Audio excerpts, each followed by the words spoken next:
In Trinidad and Tobago, prostate cancer is the most commonly diagnosed malignancy and the leading cause of cancer deaths among men. A scary statistic as many men walk around not being tested and treated. CNC3 News spoke to specialist urological surgeon Dr. Lal Sao.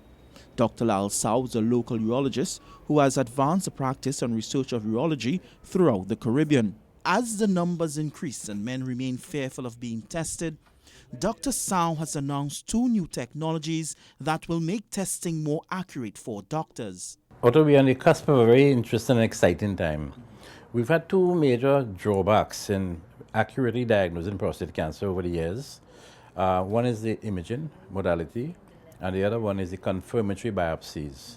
Both had some shortcomings, serious shortcomings, and in fact complications. But that's the best we had in that era, so we had to live with it.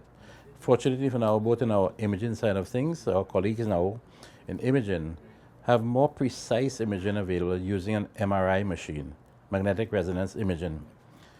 As technology and conventional medication mix, Dr. Sao says new imaging will allow for guided biopsies.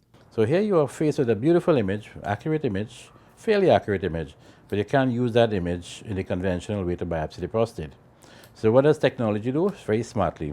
Go back to our old imaging system, which is a transrectal ultrasound, and now marry the two images. So they transfer the image from the transrectal ultrasound, or vice versa rather, from the MRI to the transrectal ultrasound. So you use your conventional ultrasound now, which is now augmented by the new image, superimposing it to get to the areas that are lighting up as high-risk areas. Now you can do the biopsies being more guided, more pointed, and therefore being more accurate by the marriage of these two technologies.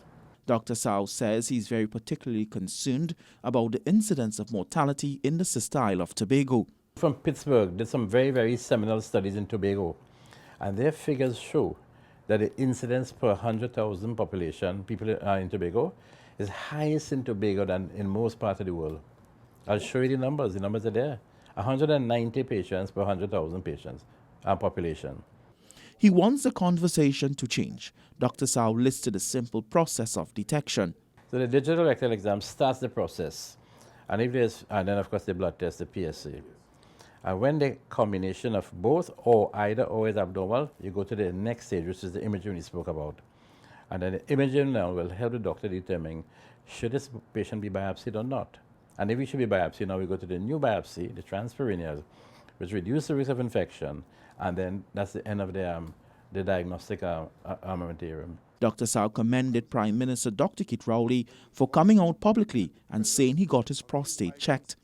He says when high-profile persons share their experiences, there's an upswing in the number of people getting tested. When our Prime Minister, Dr. Rowley, came and said on public media that he had his prostate exam done, 5 days after that, we had people coming in here. They were literally dropping their pants to have the exam.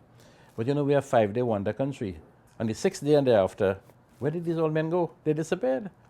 Same time, whenever any hero, any mentor, any kind of role model is diagnosed anywhere in the world, well, they're ready to have their prostate exam. But give them 3 or 4 or 5 days, forget about it, back to normal.